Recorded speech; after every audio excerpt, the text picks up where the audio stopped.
Hi నమస్తే. నేను మీ Nandini. Welcome back to Nandini Ramesh world. ఈరోజు మన కిచెన్లో చాలా సాఫ్ట్గా స్పాంజీగా ఉండే రవ్వ డోక్లా ఎలా ప్రిపేర్ చేసుకోవాలో ఈరోజు చూద్దాం. మార్నింగ్ బ్రేక్ఫాస్ట్కి చాలా ఈజీగా అండ్ టేస్టీగా చేసుకునే పర్ఫెక్ట్ బ్రేక్ఫాస్ట్ రెసిపీ ఇది. వీడియోని స్కిప్ చేయకుండా ఎండ్ వరకు చూడండి. దీనికోసం ఫస్ట్ హాఫ్ కప్ బొంబే రవ్వ తీసుకోవాలి. మనం ఏ కప్పుతో అయితే తీసుకున్నామో అదే కప్పుతో హాఫ్ కప్ పెరుగు కూడా వేసుకోవాలి. రెండు కూడా సేమ్ క్వాంటిటీలో తీసుకోవాలి. ఇప్పుడు ఒక 2 పచ్చిమిర్చి చిన్న పీసెస్ కింద కట్ చేసి వేసుకోవాలి. 1 ఇంచు అల్లం తురుము, 1 స్పూన్ షుగర్,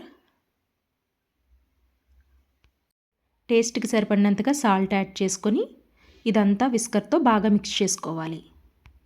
ఇదంతా బాగా మిక్స్ చేసుకున్న తర్వాత ఇందులో కొంచెం కొంచెంగా వాటర్ యాడ్ చేసుకుంటూ మనం ఇడ్లీకి బ్యాటర్ ఎలా ప్రిపేర్ చేసుకుంటామో ఆ కన్సిస్టెన్సీలో ఇది కూడా ప్రిపేర్ చేసుకోవాలి. చూడండి, ఇలా సరిపోతుంది.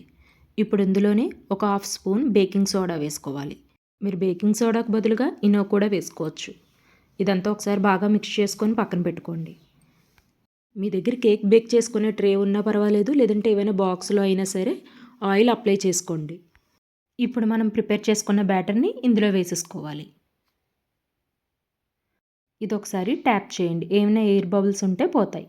ఇప్పుడు దీన్ని ఆవిరి మీద ఉడికించుకోవడానికి స్టవ్ వెలిగించి ఒక గిన్నె పెట్టుకొని ఇందులో కొంచెం వాటర్ యాడ్ చేసుకొని ఒక స్టాండ్ లాంటిది పెట్టుకోండి.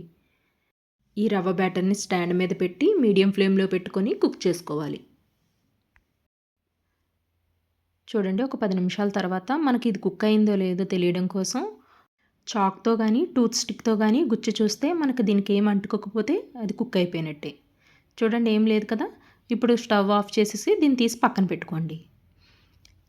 ఇప్పుడు దీని ఎడ్జెస్ మొత్తం చాకుతో ఒకసారి ఇలా సెట్ చేసుకొని ఒక ప్లేట్లోకి వేసుకొని ఒకసారి దీన్ని ట్యాప్ చేయాలి. చూడండి, మనకి డోక్లా ఎంత బాగా వచ్చిందో. ఇప్పుడు దీనిపైన కొంచెం తాలింపు వేసుకోవాలి. తాలింపులో 1 స్పూన్ నెయ్యి, 2 ఎండుమిర్చి, హాఫ్ స్పూన్ జీలకర్ర, హాఫ్ స్పూన్ ఆవాలు వేసుకొని తాలింపు వేసుకోవాలి. అంతే, మనకి ఎంతో టేస్టీ అయిన డోక్లా రెడీ అయిపోయింది. ఇప్పుడు దీన్ని చిన్న పీసెస్ కింద కట్ చేసుకోవాలి. ఈ డోక్లా పల్లీ చట్నీ కాంబినేషన్తో సూపర్ ఉంటుంది. చాలా సాఫ్ట్గా స్పాంజీగా ఉంటుంది. మీరు కూడా ట్రై చేసి ఎలా వచ్చిందన్నది కామెంట్ చేయండి. ఈ టేస్టీ రెసిపీ మీకు కూడా నచ్చితే మరికొంతమందికి షేర్ చేయండి. ఇలాంటి మరిన్ని రెసిపీస్ కోసం ఇంకెవరైనా నా ఛానల్ని సబ్స్క్రైబ్ చేయకపోతే సబ్స్క్రైబ్ చేయండి, లైక్ చేయండి, షేర్ చేయండి.